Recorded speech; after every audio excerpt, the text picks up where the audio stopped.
스님은 낮은 목소리로 엄중하게 말했습니다. 이 부적을 찢는 사람은 불길한 인연을 지닌 것이지요. 윤미숙은 그 말을 가슴 깊이 새기며 부적을 조심스레 받아 품었습니다. 집으로 돌아오는 내내 마음이 불편했습니다. 현관에 들어서자 며느리 수진이 보였습니다. 어머니 다녀오셨어요? 숫째 남편을 잃은 것 같지 않은 미소, 하지만 왠지 싸늘하게 느껴졌습니다. 미숙은 고개만 가볍게 끄덕이고 가방 속에서 부적을 꺼냈습니다. 벽장에 두려던 순간 손끝이 미끄러져 부적이 마루 위에 떨어졌습니다. 어머, 이게 뭐예요? 수진이 다가와 부적을 집어들었습니다. 미숙이 말리기도 전에 젖은 손가락 사이에서 부적이 미끄러졌습니다. 붉은 종이가 선명하게 두 조각으로 갈라졌습니다. 순간 미숙의 심장이 서늘하게 내려앉았습니다. 말없는 정적. 방금 전까지 조용하던 시계가 갑자기 딸깍하고 움직였습니다.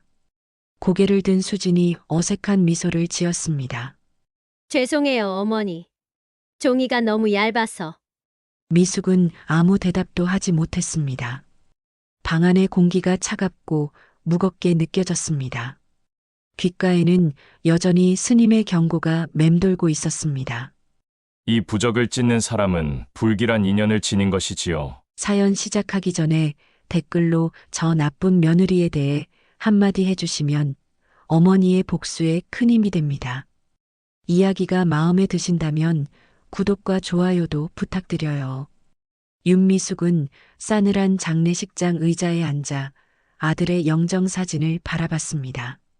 36, 아직 젊은 나이.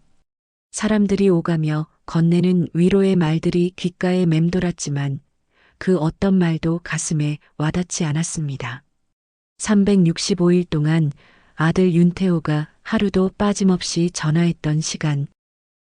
엄마 항상 건강하셔야 해요. 라며 머쓱하게 웃으며 건네던 그 말들. 그 시간이 지났는데도 전화벨이 울리지 않는 현실이 믿기지 않았습니다. 어머니, 조금 쉬셔야 할 것 같아요. 며느리 최수진의 목소리에 미숙은 천천히 고개를 들었습니다. 수진은 검은 상복 차림으로 단정하게 서 있었습니다. 흐트러짐 없는 모습, 눈가에 맺힌 눈물 방울조차 완벽하게 아름다웠습니다. 3일 동안 끊임없이 조문객을 맞이하는 동안에도 수진은 한 번도 무너지지 않았고 오히려 울고 있는 미숙을 위로하는 모습이 자연스러웠습니다. 아직 괜찮아. 조금만 더 있을게. 사람들이 자꾸 수진을 향해 속삭였습니다. 저 며느리 정말 착하네. 이제 어떻게 살아가려나. 하지만 미숙은 그런 말들이 귀에 들어오지 않았습니다. 대신 수진의 왼손에 시선이 고정됐습니다. 결혼 반지가 없었습니다. 장례를 치르는 동안 빼둔 것일까 하는 생각이 들었지만 미숙은 이상하게 마음 한구석이 불편했습니다. 장례식이 끝나고 집으로 돌아온 후 미숙은 아들의 방을 찾았습니다. 문을 열자 수진이 태호의 물건들을 정리하고 있었습니다. 서랍장이 반쯤 비워져 있었고 옷가지들이 깔끔하게 쌓여 있었습니다. 벌써 정리하는 거야? 수진은 잠시 손을 멈추더니 고개를 들었습니다. 네, 어머니. 너무 갑작스러워서. 태호 오빠 물건들을 보면 자꾸 마음이 아파서요. 정리하면서 마음을 정리하려고 했습니다. 너무 이른데 라는 말이 목까지 차올랐지만 미숙은 삼켰습니다. 대신 방 안을 천천히 둘러보았습니다. 태호가 소중히 여기던 물건들이 이미 상자에 담겨 있었습니다. 미숙은 태호의 서랍을 열어보았습니다. 결혼 반지가 있던 작은 보관함이 비어 있었습니다. 분명 태호는 집에서는 반지를 빼고 이곳에 보관했었습니다. 태호 반지는 어디 있니? 수지는 잠시 동작을 멈추었다가 다시 옷을 개키 시작했습니다. 아, 반지요? 오빠가 끼고 있어서 그대로 두었어요. 유품으로. 미숙은 천천히 고개를 끄덕였지만 가슴속에서 이상한 감각이 솟아올랐습니다. 태호는 집에서는 반지를 끼지 않았습니다. 손이 부어서 불편하다며 항상 서랍에 보관했었습니다. 그날 밤 미숙은 잠을 이루지 못했습니다. 아들의 방 앞을 서성이다 문을 열고 들어갔습니다. 달빛이 어둑한 방을 희미하게 비추고 있었습니다. 침대에 앉아 방 안을 둘러보니 어딘가 달라진 느낌이 들었습니다. 태호의 흔적이 지워지고 있었습니다. 마치 누군가 서둘러 그의 존재를 지우려는 것처럼. 그때 미숙은 공기 중에서 미세한 냄새를 맡았습니다. 달콤하면서도 섬뜩한 설명할 수 없는 냄새였습니다. 창문을 열고 싶었지만 유독 그날따라 창문이 꽉 잠겨 있었습니다. 미숙은 그 방에서 느껴지는 불안감에 몸을 떨었습니다. 마치 보이지 않는 무엇인가가 방 안에 남아있는 것 같았습니다. 태호의 죽음이 품고 있는 무언가, 그것이 미숙을 향해 속삭이는 것 같았습니다.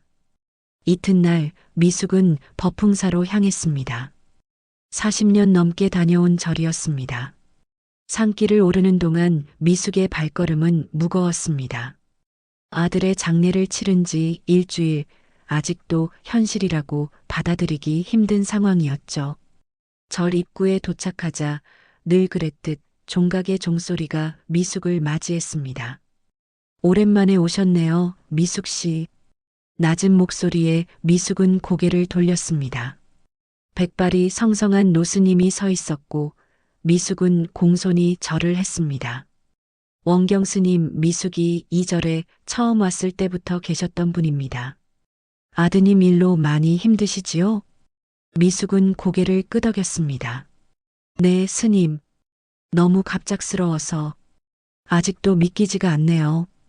원경 스님은 천천히 미숙을 법당으로 안내했고 향 냄새가 가득한 법당에서 미숙은 오랜만에 마음을 내려놓았습니다. 기도를 마치고 나오는 길, 스님이 미숙을 불러 세웠고 조용히 붉은 종이로 접은 부적을 건넸습니다. 이건 무엇인가요? 지금 미숙 씨에게 필요한 것입니다. 집안에 두세요. 하지만 명심하세요. 이 부적을 찢는 사람은 불길한 인연을 지닌 것이지요. 절대 가까이 두면 안 됩니다. 미숙은 부적을 받아 조심스레 가방에 넣었습니다. 종교적 믿음이 깊은 편은 아니었지만 스님의 진지한 표정에 어쩐지 가볍게 여길 수 없었습니다. 집에 돌아오자 현관문이 열려 있었습니다. 수진이 청소를 하는 중이었고 집안에 가득한 세제 냄새가 코를 찔렀습니다. 수진은 미숙을 보자 밝게 웃었습니다. 어머니, 다녀오셨어요? 저는 집 안 구석구석 청소하고 있었어요. 기운을 새로 드리고 싶어서요. 미숙은 가방에서 부적을 꺼내 벽장에 넣으려 했습니다. 부적을 꺼내다 실수로 바닥에 떨어뜨렸고 그것을 주우려던 수진이 다가왔습니다. 어머, 이게 뭐예요? 아, 절에서 주신 부적이야. 그냥 두면 돼. 수진은 미숙에게 건네주려고 부적을 집어들었는데 바닥에 물기가 있었는지 종이가 젖어 찢어져 버렸습니다. 붉은 종이가 수진의 손에서 두 조각으로 나뉘었습니다. 수진은 당황한 얼굴로 미숙을 바라보았습니다. 아이고, 죄송해요, 어머니. 제가 실수로. 그 순간 공기가 얼어붙는 듯 했습니다.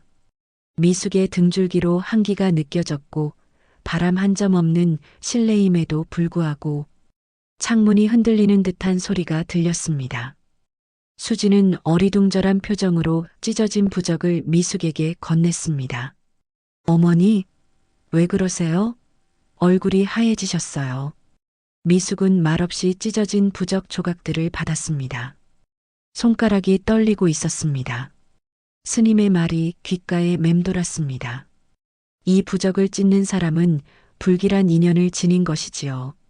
수진은 곧 태연하게 청소를 계속했지만 미숙은 설명할 수 없는 싸늘한 기운을 느꼈습니다. 저는 손을 벌벌 떨며 황급히 그 자리에서 도망쳤습니다.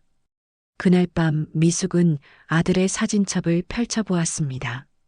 어릴 적 태호의 웃는 모습부터 결혼식 날의 행복한 얼굴까지 결혼식 사진에서 태호와 수진이 반지를 교환하는 모습이 눈에 들어왔습니다. 미숙은 그 사진을 가만히 들여다보았습니다. 수진의 손에 끼워진 결혼 반지, 그리고 장례식 날 수진의 손에서 사라진 반지. 단순히 슬픔 때문에 반지를 빼둔 것일까? 하지만 장례식 중에도 화장실에 다녀온 후에는 립스틱을 다시 바르고 머리카락 한 올 흐트러짐 없이 완벽했던 수진이었습니다. 미숙은 창밖을 바라보았습니다. 달빛이 창문을 통해 스며들었고 어둠 속에서 미숙의 마음 한구석에 의심의 씨앗이 자라기 시작했습니다. 태호의 죽음이 단순한 사고였을까? 의사는 심장마비라고 했지만 건강하던 36살 청년이 갑자기 심장마비로 쓰러진다는 것이 이해되지 않았습니다. 그리고 수진의 너무 완벽한 태도, 서둘러 태호의 물건을 정리하려는 모습, 결혼 반지의 실종. 미숙은 부엌으로 가서 물 한 잔을 마셨습니다. 창가에 서서 어둠 속의 거리를 바라보다가 문득 맞은편 건물 창문에 비친 자신의 모습을 보았습니다. 피곤해 보이는 노인의 얼굴. 그 순간 미숙은 결심했습니다. 이 모든 불안과 의심, 그리고 아들의 죽음에 대한 진실을 밝혀야 했습니다. 나이 66에 새로운 싸움을 시작해야 한다는 것이 두렵기도 했지만 그보다 더 강한 것은 아들을 향한 사랑과 정의에 대한 갈망이었습니다. 미숙은 떨리는 손으로 오래된 수첩을 꺼내 한 번호를 찾기 시작했습니다. 이틀 후 미숙은 남영동의 낡은 상가 건물을 찾았습니다. 민간조사사무소라는 작은 간판이 달린 3층 사무실 앞에서 미숙은 잠시 망설였습니다.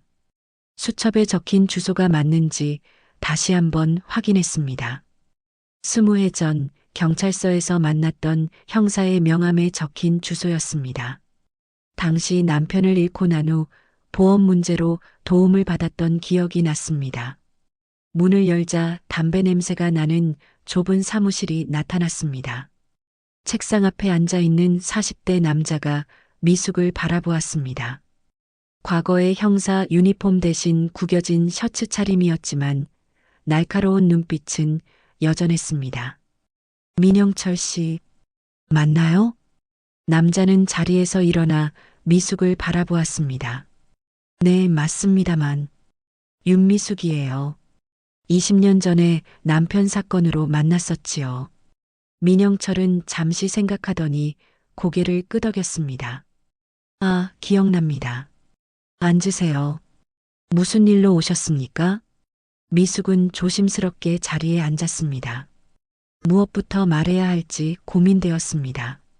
증거도 없이 며느리를 의심한다는 것이 어리석게 느껴질 수도 있었습니다.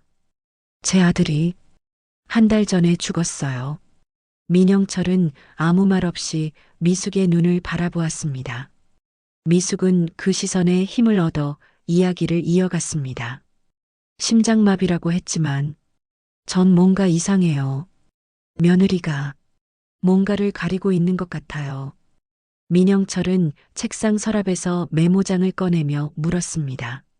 구체적으로 어떤 점이 이상하셨습니까? 미숙은 천천히 설명했습니다. 장례식 직후부터 시작된 태호의 물건 정리, 사라진 결혼 반지, 그리고 무엇보다 수진의 지나치게 완벽한 태도. 말을 마치자 민영철이 물었습니다. 부검은 하셨나요? 미숙은 고개를 저었습니다. 아니요. 진료 기록에는 급성 심장마비라고만 나와 있어요. 그리고 화장을 했으니. 민영철은 잠시 생각에 잠겼다가 말했습니다. 조사비는 얼마 정도 생각하고 계십니까? 미숙은 준비해온 봉투를 내밀었습니다. 이것으로 시작해 주세요. 더 필요하면 말씀해 주시고요. 민영철은 봉투를 받아들고 미숙의 연락처를 메모했습니다. 알겠습니다. 며느님에 대한 기본적인 조사부터 시작하겠습니다. 결과가 나오는 대로 연락드리죠. 일주일이 지났습니다. 미숙은 수진의 달라진 모습을 지켜보고 있었습니다. 장례식이 끝난 지 한 달도 채 되지 않았지만 수진은 놀라울 정도로 빠르게 일상으로 복귀하고 있었습니다. 미용실에서 머리를 새로 염색하고 필라테스 학원에 등록했으며 인스타그램에는 새 옷을 입은 사진이 올라왔습니다. 같은 동네 사는 이웃들 사이에서는 벌써 수군거림이 시작되었습니다. 남편 장례식 치른 지 얼마나 됐다고 저렇게 활발하게 지내나. 그날 저녁 미숙의 전화기가 울렸습니다. 민영철이었습니다. 내일 시간 되시면 사무실로 한번 오셨으면 합니다. 몇 가지 알아낸 사항이 있습니다. 다음 날 미숙은 서둘러 민영철의 사무실을 찾았습니다. 민영철은 책상 위에 서류 몇 장을 펼쳐놓고 있었습니다. 앉으세요, 윤 여사님. 며느님에 대해 몇 가지 흥미로운 사실을 발견했습니다. 미숙은 긴장된 마음으로 자리에 앉았습니다. 민영철은 서류를 하나씩 짚으며 설명했습니다. 최수진 씨의 부모님은 모두 돌아가셨다고 알고 계셨죠? 미숙은 고개를 끄덕였습니다. 네, 고아라고 들었어요. 대학 다닐 때 부모님을 모두 잃었다고. 민영철이 서류를 한 장 넘겼습니다. 맞습니다. 그런데 흥미로운 점은 부모님 모두 사고사로 돌아가셨다는 겁니다. 어머니는 5년 전 가스 누출 사고로, 아버지는 그로부터 6개월 후 추락사로 돌아가셨습니다. 미숙은 당황스러움을 감추지 못했습니다. 그게 무슨 의미가 있나요?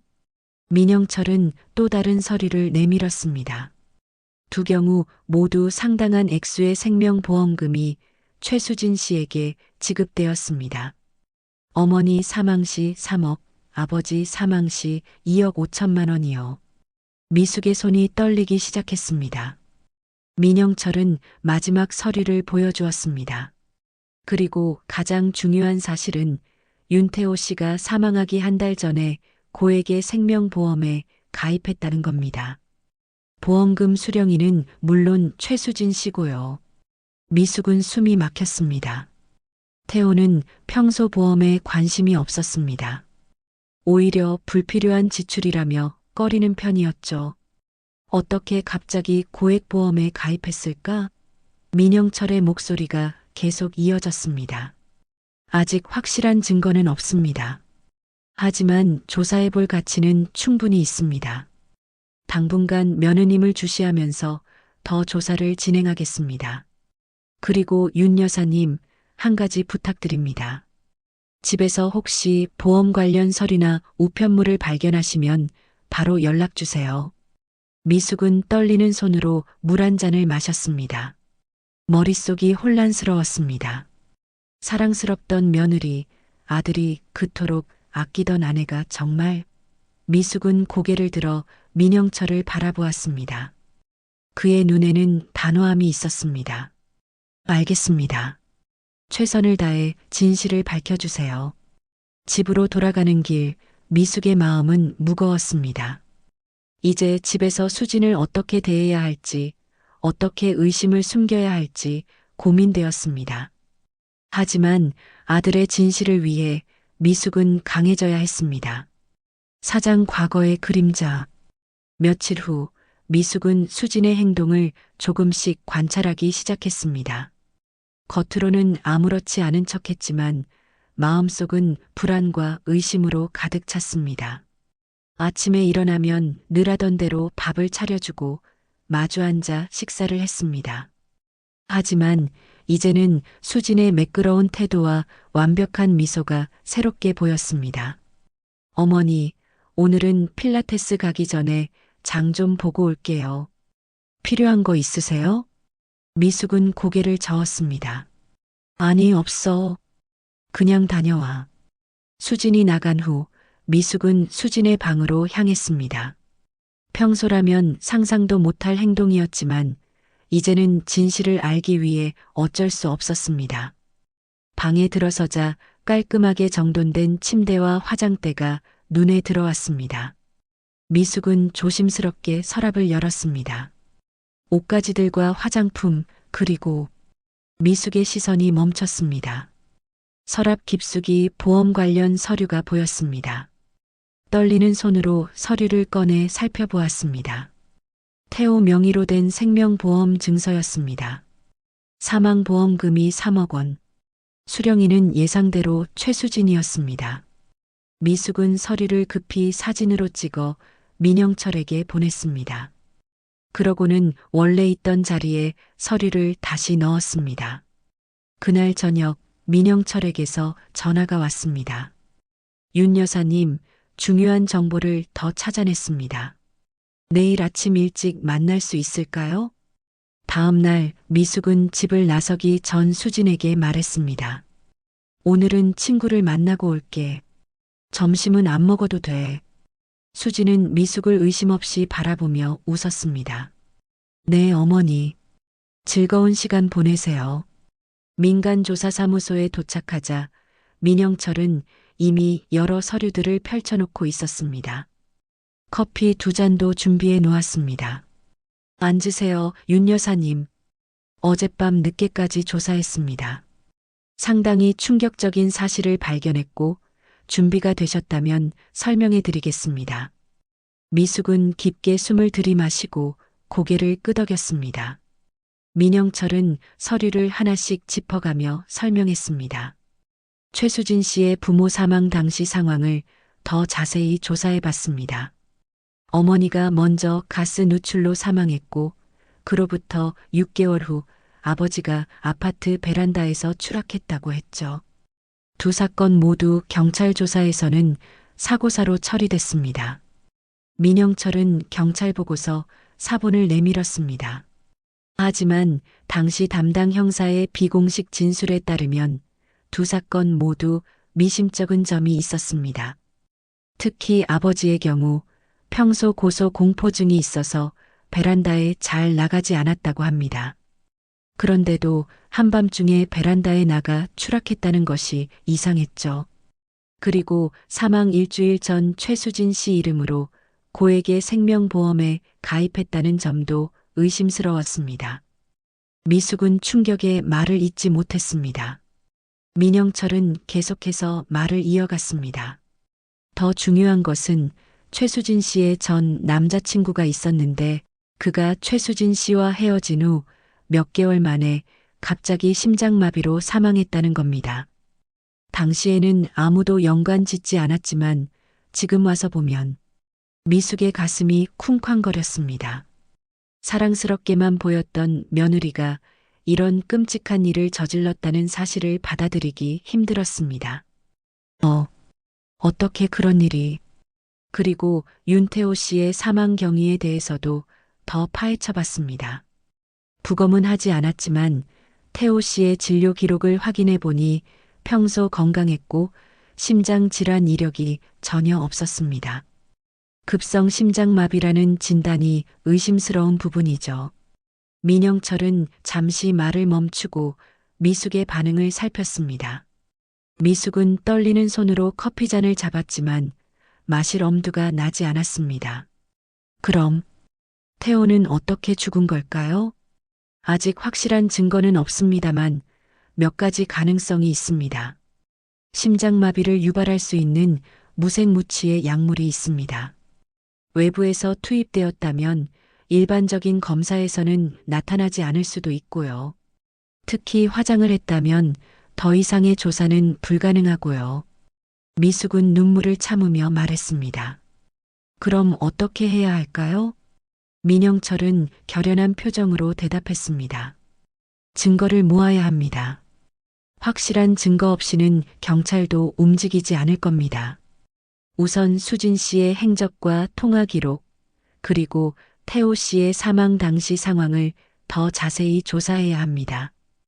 그리고 민영철은 잠시 망설이다가 말을 이었습니다. 윤 여사님, 앞으로는 집에서 음식이나 음료를 드실 때 특별히 주의하셔야 합니다. 수진 씨가 준비한 음식은 되도록 피하시는 게 좋겠습니다. 미숙은 충격에 얼어붙었습니다. 자신도 위험할 수 있다는 생각은 미처 하지 못했습니다. 혹시 수진 씨가 의심하게 만드는 행동은 삼가세요. 평소와 같이 행동하셔야 합니다. 그리고 이것을 가지고 계세요. 민영철은 작은 녹음기를 건넸습니다. 수진 씨와 나누는 대화를 녹음해 두면 좋겠습니다. 특히 보험금이나 재산에 관한 이야기가 나올 때요. 미숙은 녹음기를 받아들고 가방에 조심스럽게 넣었습니다. 집으로 돌아가는 길, 미숙의 마음은 혼란스러웠습니다. 몇 년 동안 가족처럼 지내온 수진이 어떻게 이런 끔찍한 일을 저지를 수 있었는지 이해할 수 없었습니다. 하지만 이제는 아들의 죽음에 대한 진실을 밝혀내기 위해 용기를 내야 했습니다. 집에 도착하자 수진이 밝은 표정으로 맞이했습니다. 어머니, 즐거운 시간 보내셨어요? 이제 막 점심 준비하려고 했는데 같이 드실래요? 미숙은 민영철의 경고를 떠올리며 대답했습니다. 아니, 난 친구랑 점심 먹고 왔어. 그냥 좀 쉴게. 수지는 미소 지으며 고개를 끄덕였지만 미숙은 그 미소 뒤에 숨겨진 무언가를 느꼈습니다. 수진이 돌아서는 순간 미숙은 그녀의 눈에서 차가운 무언가를 보았다고 확신했습니다. 사흘 후 민영철은 미숙에게 새로운 계획을 알려왔습니다. 전화기 너머로 그의 목소리가 조용히 울렸습니다. 윤 여사님, 다음 단계로 넘어갈 때가 됐습니다. 더 확실한 증거를 얻기 위해 함정을 좀 설치하려고 해요. 미숙은 주변을 살피며 작은 소리로 물었습니다. 어떤 함정인가요? 제 동료가 가짜 보험사 직원으로 수진 씨에게 접근할 겁니다. 보험금 지급 절차에 대해 확인하는 척하면서 대화를 나눌 거고요. 이 과정에서 수진 씨가 혹시 실수로 뭔가 말을 흘리게 만드는 거죠. 미숙은 잠시 고민했습니다. 이런 방식이 법적으로 문제가 없을까 싶었지만 아들의 진실을 밝히기 위해서는 어쩔 수 없었습니다. 알겠습니다. 그런데 제가 뭘 해야 하죠? 내일 오전에 집을 비워주셨으면 합니다. 저희 동료가 방문할 시간을 미리 약속할 테니 그때 윤 여사님은 외출해 계시면 됩니다. 자연스럽게요. 이튿날 오전 10시 미숙은 미용실에 가는 척하며 집을 나섰습니다. 수진에게는 오랜만에 파마를 하러 간다고 말했고 수진은 평소처럼 미소로 배웅했습니다. 미숙이 집을 나선 지 30분 후 정장을 차려입은 여성이 아파트 초인종을 눌렀습니다. 민영철의 동료 김지은 씨였습니다. 안녕하세요. 하나생명 보험사의 김지은이라고 합니다. 윤태호님의 보험금 청구 건으로 몇 가지 확인할 사항이 있어서 방문했습니다. 수지는 잠시 경계하는 듯 했으나 곧 문을 열고 그녀를 안으로 들였습니다. 김지은은 진짜 보험사 직원처럼 서류 가방을 들고 있었고 명함까지 건넸습니다. 죄송합니다만 어머님은 안 계신가요? 가족 대표로 서명을 받아야 해서요. 수지는 차분하게 대답했습니다. 아, 어머님은 미용실에 가셨어요. 제가 남편의 직계 가족이자 보험금 수령인인데요. 아, 그러시군요. 그럼 몇 가지만 확인하고 가겠습니다. 김지은은 서류를 펼치며 녹음기를 슬쩍 켰습니다.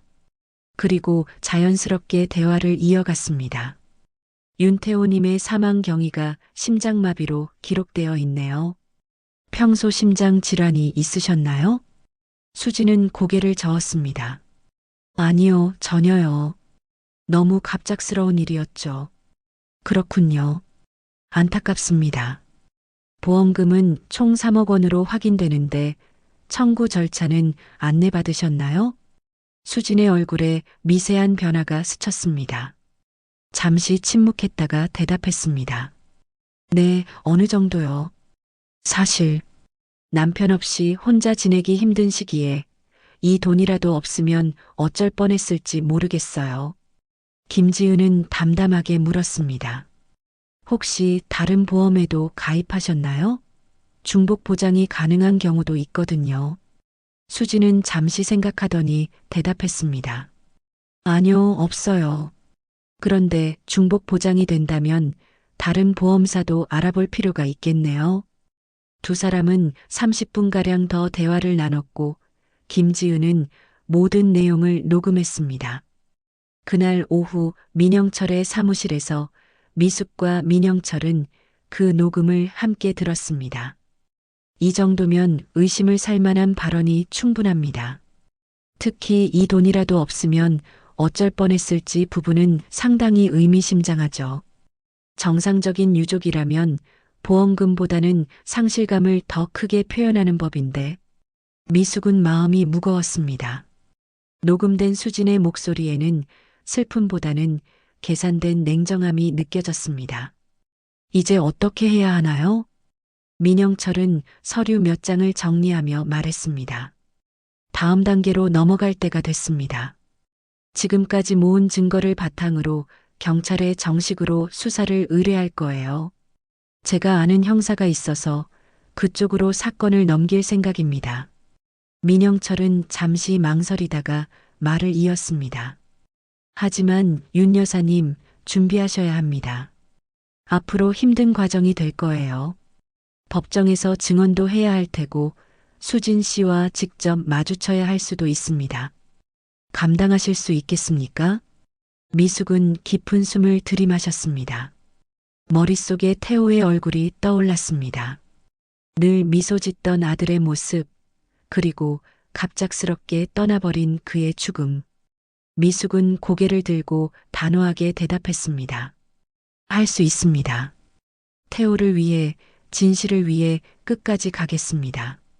민영철은 고개를 끄덕였습니다. 좋습니다. 그럼 경찰 쪽과 연락해 보겠습니다. 박지영 형사라고 강력계에서 일하는 믿을 만한 사람입니다. 이틀 후 미숙은 민영철과 함께 경찰서를 찾았습니다. 박지영 형사는 30 중반의 차분한 여성이었습니다. 강력계에서 유일한 여성 형사였지만 그녀의 날카로운 눈빛과 결연한 태도는 신뢰감을 주었습니다. 윤미숙님, 지금까지의 상황 잘 들었습니다. 민영철님이 수집한 자료들도 검토해 봤고요. 의심스러운 정황이 여럿 있네요.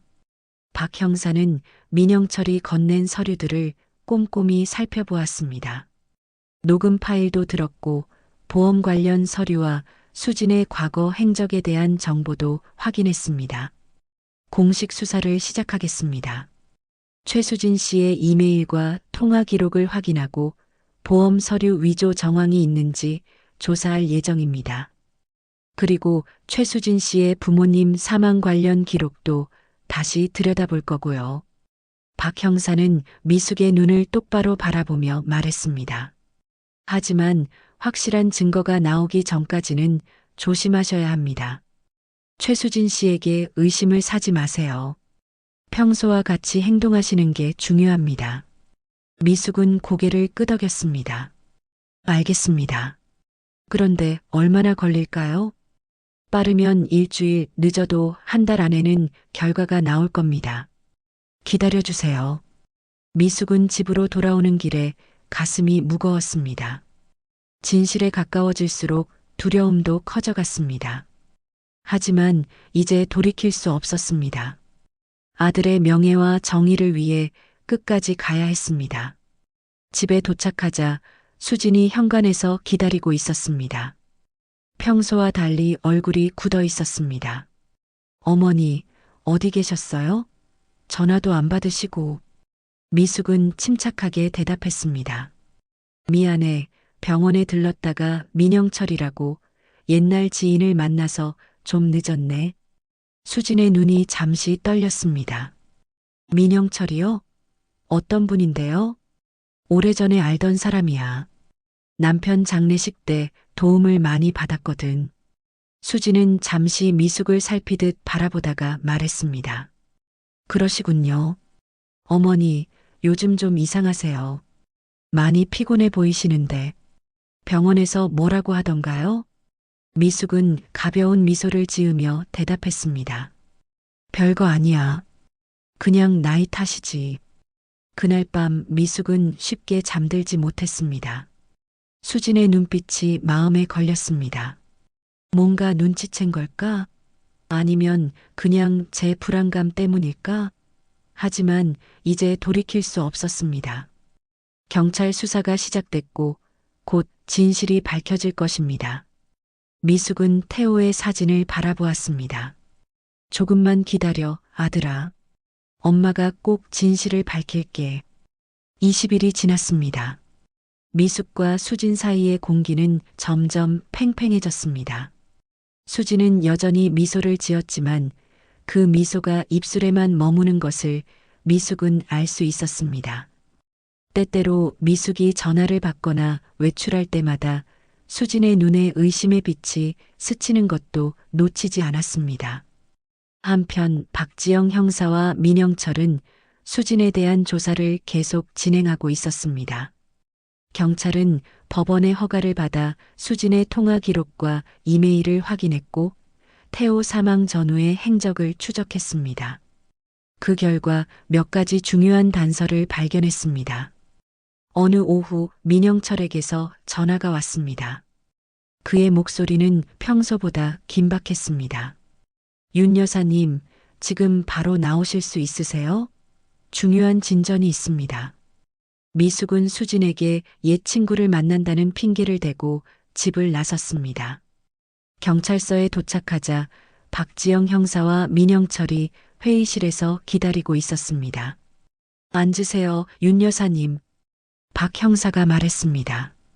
중요한 증거를 찾아냈습니다. 박 형사는 서류 몇 장을 테이블 위에 펼쳤습니다.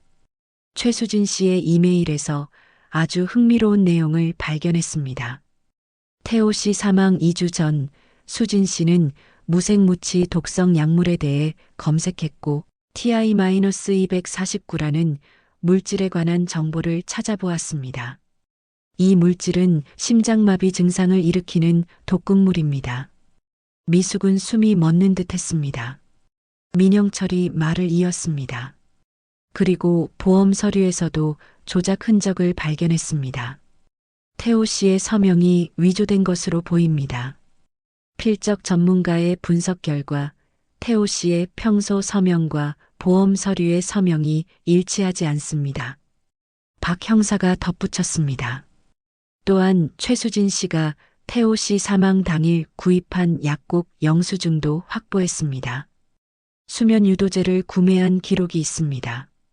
수면제와 특정 약물을 함께 복용하면 심장마비와 유사한 증상을 일으킬 수 있고요. 미숙은 충격에 말을 잇지 못했습니다.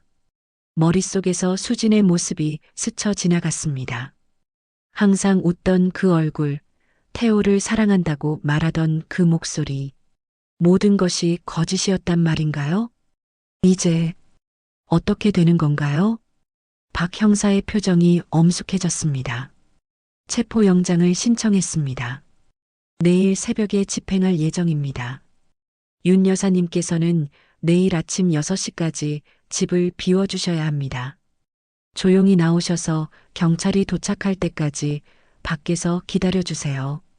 미숙은 떨리는 손으로 물잔을 들었습니다. 알겠습니다. 민영철이 미숙의 어깨에 손을 얹었습니다. 걱정 마세요. 이제 곧 끝날 겁니다. 그날 밤 미숙은 거의 잠을 이루지 못했습니다. 수진을 보는 것이 힘들었습니다.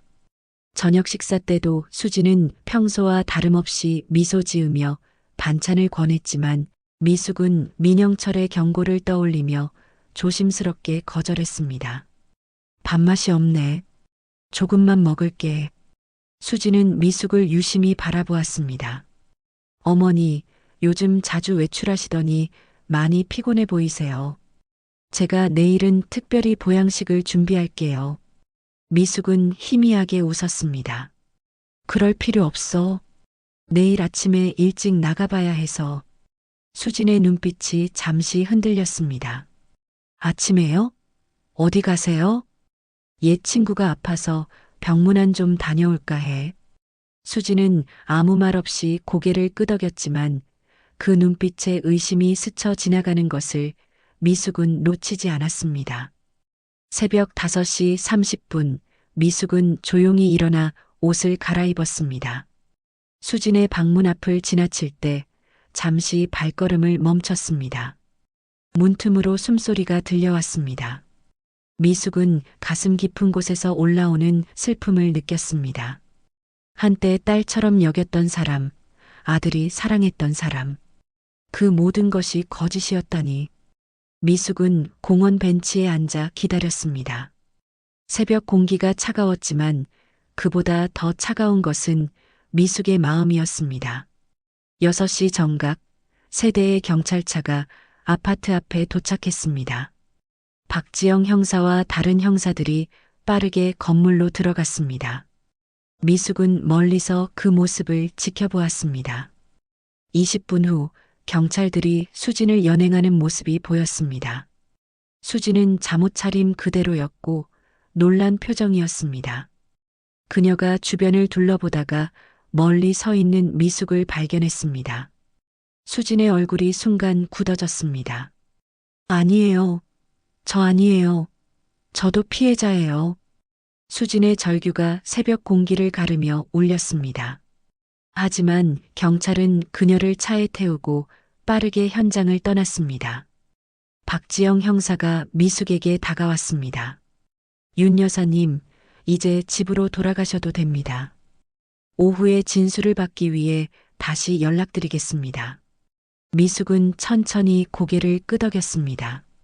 집으로 돌아가는 길, 미숙의 발걸음은 무거웠습니다. 이제 집에는 미숙 혼자뿐이었습니다. 현관문을 열고 들어서자 적막한 공기가 미숙을 감쌌습니다. 거실 소파에 앉아 미숙은 멍하니 창밖을 바라보았습니다. 오후 미숙은 경찰서에서 진술을 마쳤습니다. 박 형사는 수진이 혐의를 전면 부인하고 있지만 증거가 충분하다고 설명했습니다. 최수진 씨는 계속해서 자신이 무죄라고 주장하고 있습니다. 하지만 이메일 기록, 위조된 서명, 약국 영수증, 그리고 녹취 내용까지 증거는 충분합니다. 미숙은 생각에 잠겨 물었습니다.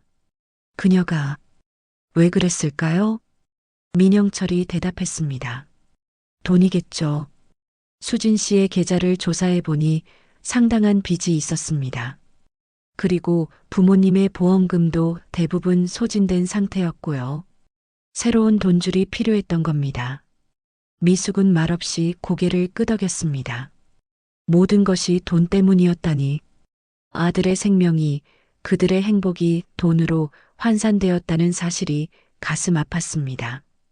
집으로 돌아온 미숙은 태호의 사진을 손에 들고 오랫동안 바라보았습니다. 태호야, 이제 조금은 편히 쉴 수 있겠니? 미숙의 눈에서 눈물이 흘러내렸습니다. 긴 투쟁 끝에 마침내 진실을 밝혀냈지만 그것이 아들을 돌려놓지는 못했습니다. 그럼에도 미숙은 자신이 해야 할 일을 했다는 생각에 작은 위안을 느꼈습니다. 미숙은 창가에 서서 저물어가는 해를 바라보았습니다. 하루가 끝나고 새로운 날이 시작되듯 미숙의 삶도 이제 새로운 국면을 맞이하게 될 것입니다. 석 달이 지났습니다. 수진의 재판이 시작되었습니다. 서울중앙지방법원 대법정. 미숙은 방청석 맨 뒷줄에 조용히 앉아 있었습니다. 민영철이 옆자리에 자리했고 그의 묵직한 존재감이 미숙에게 안정감을 주었습니다. 법정은 사람들로 가득 찼습니다. 재판장이 입장하고 재판이 시작되었습니다. 수진은 구치소 옷을 입고 나타났습니다. 한 달 전 마지막으로 보았을 때보다 훨씬 수척해진 모습이었습니다. 하지만 그 눈빛만은 여전히 차갑고 계산적이었습니다. 미숙은 가슴이 조여들었습니다. 검사가 먼저 발언했습니다. 최수진 피고인은 보험금을 노리고 남편 윤태호 씨를 계획적으로 살해한 혐의로 기소되었습니다.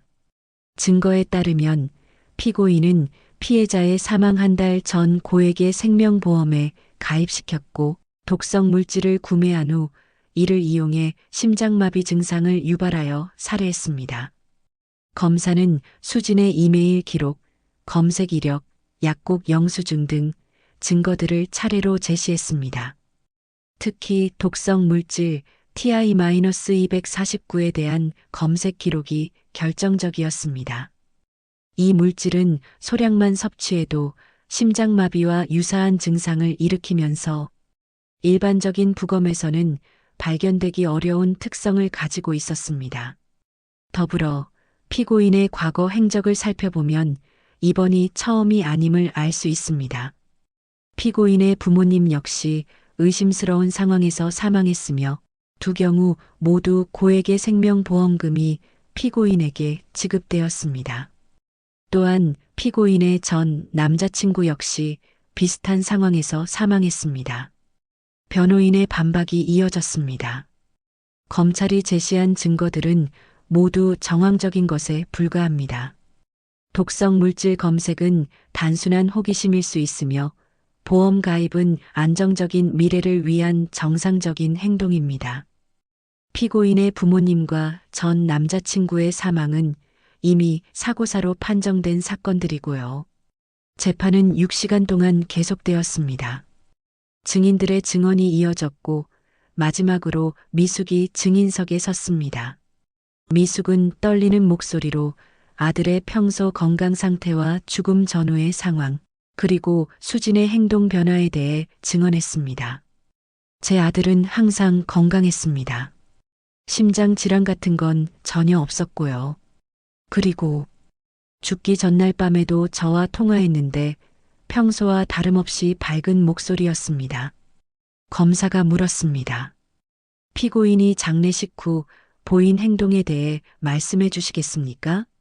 미숙은 깊은 숨을 들이마시고 대답했습니다. 너무 빨리 아들의 흔적을 지우려 했습니다. 장례식 이튿날부터 태호의 물건들을 정리하기 시작했고 한 달도 안 되어 미용실에 가고 필라테스를 시작하고 평범한 일상으로 돌아갔습니다. 마치 아무 일도 없었던 것처럼요. 수지는 내내 고개를 숙인 채 미숙의 증언을 듣고 있었습니다. 하지만 잠시 고개를 들었을 때 미숙은 그 눈에서 증오의 불꽃을 보았습니다. 마지막으로 수진에게 최후 진술 기회가 주어졌습니다. 수진은 천천히 일어났습니다. 저는 무죄입니다.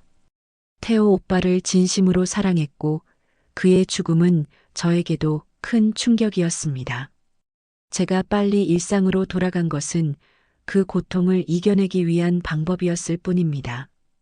그리고 어머니, 윤미숙 씨가 저를 의심한 것은 시어머니로서의 질투와 편견 때문입니다. 제발 저를 믿어주세요. 수진의 목소리가 떨렸습니다. 일부 방청객들은 그녀의 말에 감정적으로 반응했지만 미숙은 그 연기를 간파했습니다. 태호가 살아있을 때도 수진은 이런 식으로 상황을 뒤집곤 했습니다. 완벽한 피해자 연기, 상대방을 가해자로 만드는 능력. 하지만 이번에는 증거가 너무 명백했습니다. 재판부는 3주 후 선고 공판을 열겠다고 선언했습니다. 미숙은 민영철의 부축을 받으며 법정을 나섰습니다. 바깥 복도에서 기자들이 몰려들었지만 미숙은 고개를 숙인 채 말없이 지나쳤습니다. 민영철이 조용히 말했습니다. 잘하셨습니다, 윤 여사님. 이제 끝이 보입니다. 미숙은 고개를 끄덕였습니다. 그래요. 하지만 끝나도 태호는 돌아오지 않을 테죠. 3주 후 선고 공판이 열렸습니다. 법정은 다시 한번 사람들로 가득 찼습니다. 재판장이 판결문을 읽기 시작했습니다. 피고인 최수진은 남편 윤태호에게 독성 물질을 투여해 살해한 혐의가 인정됩니다. 또한 보험 사기 목적으로 이를 계획했다는 점, 과거 유사한 패턴의 의심스러운 사망 사건들이 있었다는 점을 고려해 중형이 불가피합니다. 재판장은 잠시 멈추었다가 계속했습니다. 이에 피고인 최수진에게 살인죄 및 보험사기죄로 징역 25년을 선고합니다. 법정이 술렁였습니다. 수진은 비명을 지르며 바닥에 주저앉았습니다. 억울해요. 저는 아무것도 안 했어요. 저도 피해자라고요. 미숙은 방청석에서 묵묵히 고개를 숙였습니다. 마침내 아들의 죽음에 대한 정의가 실현되었습니다. 하지만 미숙의 마음은 여전히 무거웠습니다. 이 모든 과정이 태호를 돌려놓지는 못했으니까요. 법정을 나서는 길 미숙의 눈에서는 눈물이 흘러내렸습니다. 그것은 슬픔의 눈물이면서도 한편으로는 긴 싸움이 끝났다는 안도감의 눈물이기도 했습니다. 민영철이 조용히 손수건을 건넸습니다. 모든 것이 끝났습니다. 윤 여사님. 미숙은 손수건으로 눈물을 닦으며 대답했습니다.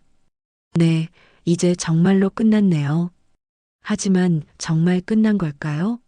미숙은 앞으로 자신의 삶이 어떻게 될지 가늠할 수 없었습니다. 아들도 없고 며느리도 사라진 집으로 돌아가 혼자 살아가야 한다는 생각에 가슴이 먹먹했습니다. 하지만 미숙은 아직 살아있었고 아들의 기억을 간직한 채 앞으로 나아가야 했습니다. 민영철이 말했습니다. 제가 데려다 드리겠습니다. 미숙은 고개를 끄덕였습니다. 두 사람은 법원을 나서 봄볕이 내리쬐는 거리로 걸어나갔습니다. 새로운 계절이 시작되고 있었습니다. 열흘이 지났습니다. 미숙은 조용한 아침을 맞이했습니다. 커튼 사이로 들어오는 햇살이 거실 바닥에 금빛 무늬를 그렸습니다. 미숙은 한동안 그 빛의 움직임을 바라보았습니다. 법정 싸움이 끝난 후 처음으로 마음이 조금 평온해진 아침이었습니다. 미숙은 천천히 일어나 부엌으로 향했습니다. 평소에는 수진이 준비하던 아침 식사를 이제는 혼자 챙겨야 했습니다. 간단히 차와 토스트를 준비하고 식탁에 앉았습니다. 테이블 위에는 태호의 사진이 놓여 있었습니다. 아직도 아침마다 태호에게 인사를 건넸습니다. 태호야, 오늘도 좋은 하루구나. 식사를 마친 후 미숙은 옷을 갈아입고 집을 나섰습니다. 오늘은 법흥사에 가기로 했습니다. 원경 스님을 만나고 싶었습니다. 그날 건네준 부적이 아니었다면 아마 미숙은 진실을 눈치채지 못했을지도 모릅니다. 버스를 타고 산자락에 다다랐을 때 미숙의 마음이 조금씩 가벼워졌습니다. 법흥사에 도착하자 원경 스님이 마당을 쓸고 있었습니다. 스님은 미숙을 보자 빗자루를 내려놓고 반갑게 맞이했습니다. 오랜만입니다, 미숙 씨. 많이 힘드셨을 텐데요. 미숙은 공손히 인사했습니다. 네, 스님. 그날 주신 부적 정말 감사했습니다. 스님은 부드럽게 웃었습니다. 인연의 끝을 보신 거군요. 네, 이제야 모든 것이 끝났습니다. 하지만 제 아들은 돌아오지 않아요. 스님은 미숙을 법당으로 안내했습니다. 향냄새 가득한 법당에서 두 사람은 잠시 침묵을 지켰습니다. 미숙 씨, 이제 어떻게 하실 건가요? 미숙은 한참을 생각했습니다. 아직 모르겠습니다. 이 싸움을 위해 모든 에너지를 쏟았는데 이제 그게 끝났으니 스님은 고개를 끄덕였습니다. 이제는 자신을 위한 시간을 가지셔야 합니다. 아드님도 그것을 원하실 겁니다. 미숙은 잠시 생각에 잠겼습니다. 그동안 너무 태호의 죽음과 정의에만 집중했고 자신의 삶에 대해서는 생각할 겨를이 없었습니다. 이제는 앞으로의 삶을 위한 새로운 목표가 필요했습니다. 법흥사를 떠나 집으로 돌아가는 길 미숙의 전화기가 울렸습니다. 민영철이었습니다. 윤 여사님, 잘 지내고 계신가요? 네, 민영철 씨.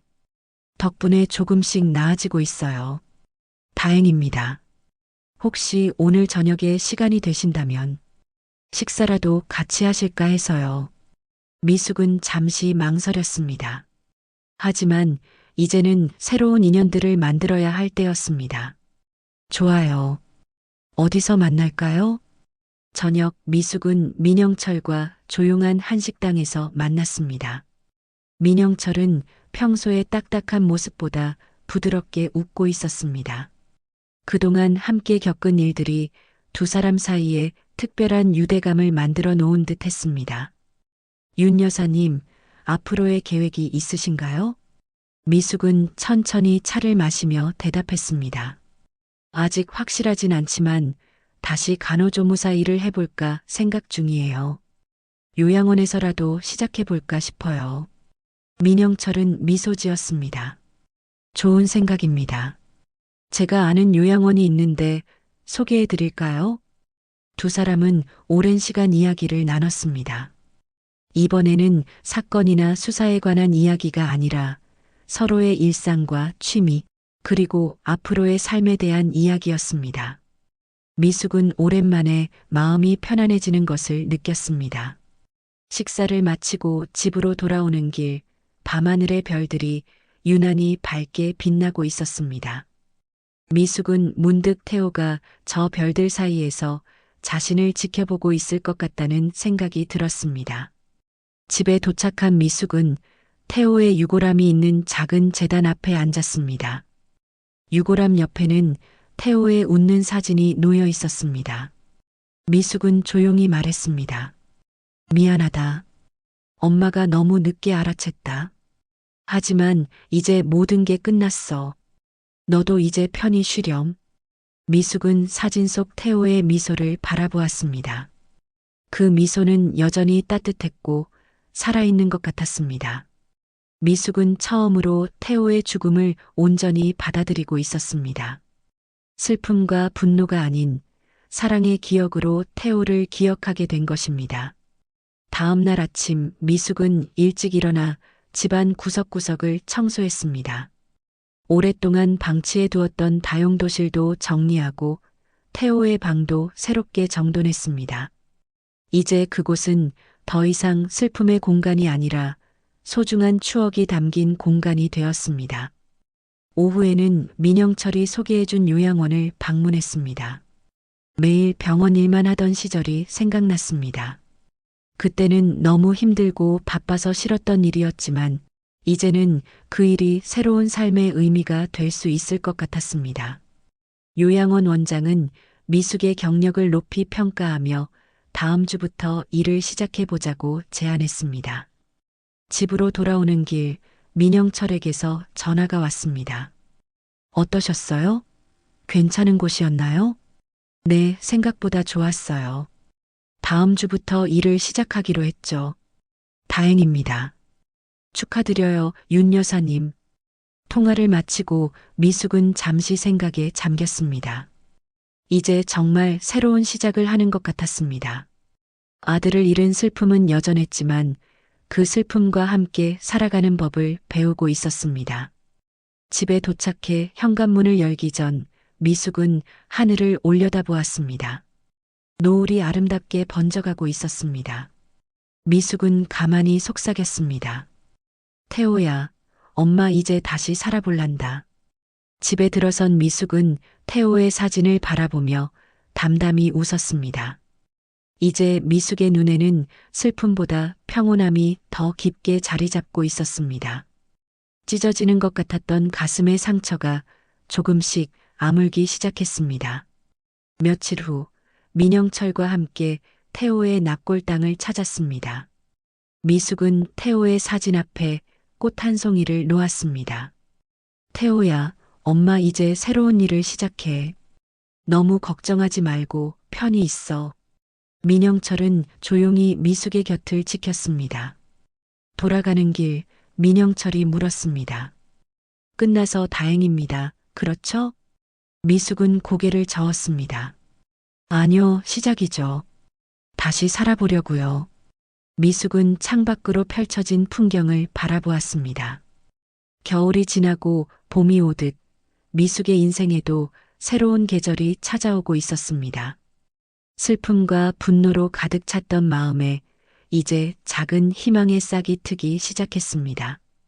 어둠 속에서 빛을 찾는 것, 상처 속에서 치유를 발견하는 것. 그것이 바로 삶이라는 여정의 의미인지도 모릅니다. 미숙은 이제 그 의미를 조금씩 이해하기 시작했습니다. 차가 도심을 벗어나 한강변을 달릴 때 미숙의 얼굴에 따뜻한 미소가 번졌습니다. 강물이 흘러가듯 시간도 계속 흘러갈 것입니다. 그리고 미숙도 그 흐름 속에서 자신만의 길을 찾아갈 것입니다. 죄는 흔적을 남기지만 사랑 역시 흔적을 남깁니다. 그리고 그 사랑의 흔적이 미숙을 앞으로 나아가게 할 것입니다. 오늘 이야기를 들어주셔서 감사합니다. 영상이 마음에 드셨다면 구독과 좋아요, 그리고 응원 부탁드립니다.